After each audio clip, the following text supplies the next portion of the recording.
Sumainyo ang Panginoon. Sumainyo ang Panginoon. Saan dalawa mas maganda? Ito. Pangalawa. Pangalawa. Sabi na natin, kasi remove the doubt. Bahagi ng pagkilos natin sa daigdig na ito, ang paanyaya na ipinapahayag ni Jesus, Juan ang kanyang pangalan.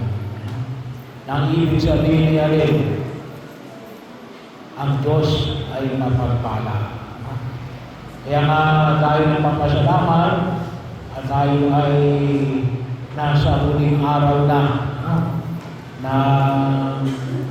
siyang na araw ng paghahanda sa muling pagsilang ng ating Panginoong Jesucristo. Tayo ay nakasurvive sa loob ng medyo kulang-kulang, pero at least tayo ngayon ay narito na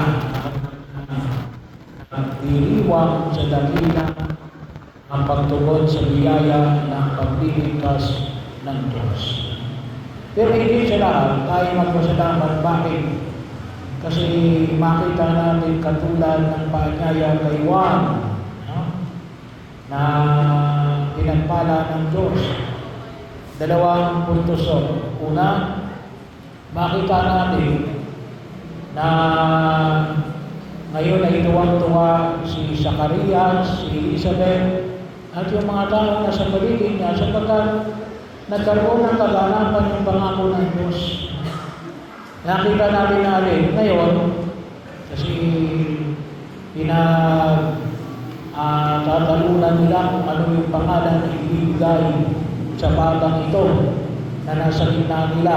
Kasi parang sa tradisyon ng mga Hudyo, sa ika-8 araw ng kanyang kapanganakan, siya ay binibinyagan. So, para sa kanila yung pagbibinyagan, yung pagtutuli, yun ang kanilang siya. Sa rito ng pagiging isang Hudyo. Iba pa yung presentation ng the temple. Yung presentation ng the temple rin sa templo mismo ng Jerusalem. Ito, ginagawa lamang sa mga sinagoga. So kaya itong ika-8 araw nakita natin na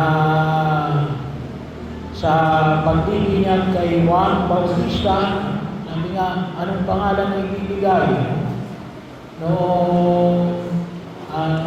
Sinabi ni Elizabeth na Juan ang kanyang pangalan, ay maniwala ng iba kasi walang katulad ng pangalan si Juan.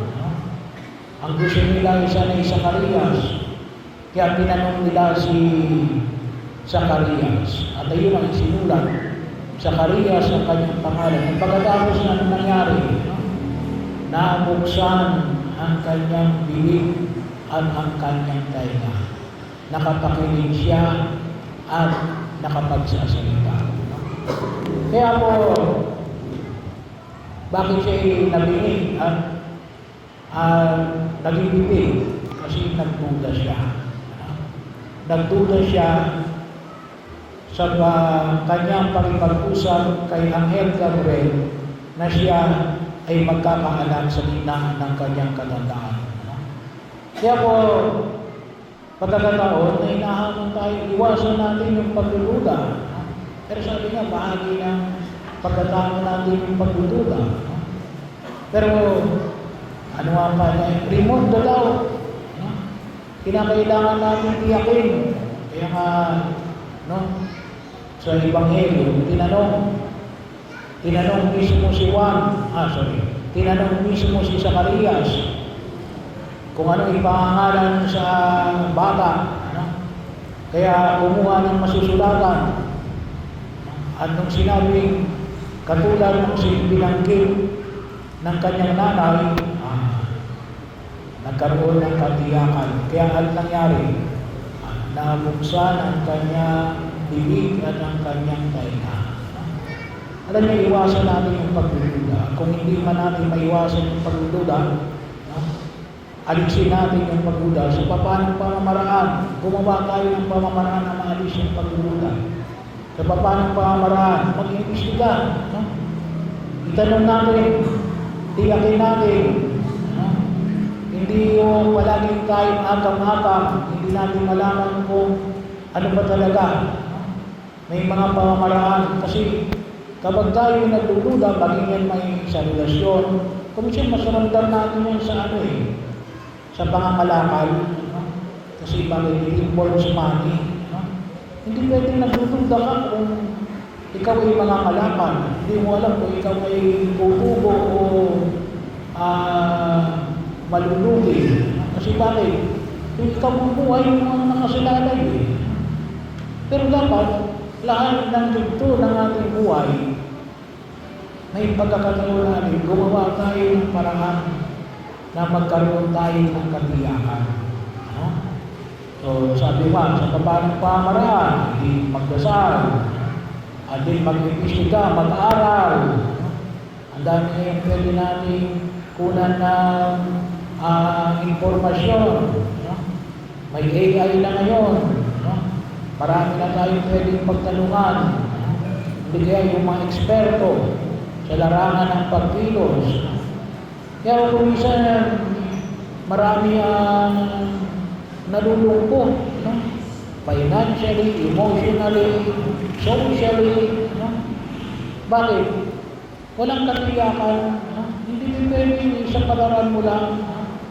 Kung minsan nga sinasabi ko, kung yung maalala, doon sa mga tumatakbo. Makita natin sa mayo, ilang tumatakbo, 7, 8. Isa lang naman ang kukunin. Ano yung edge mo? Para lang sabihin mo lang, lumaban ako.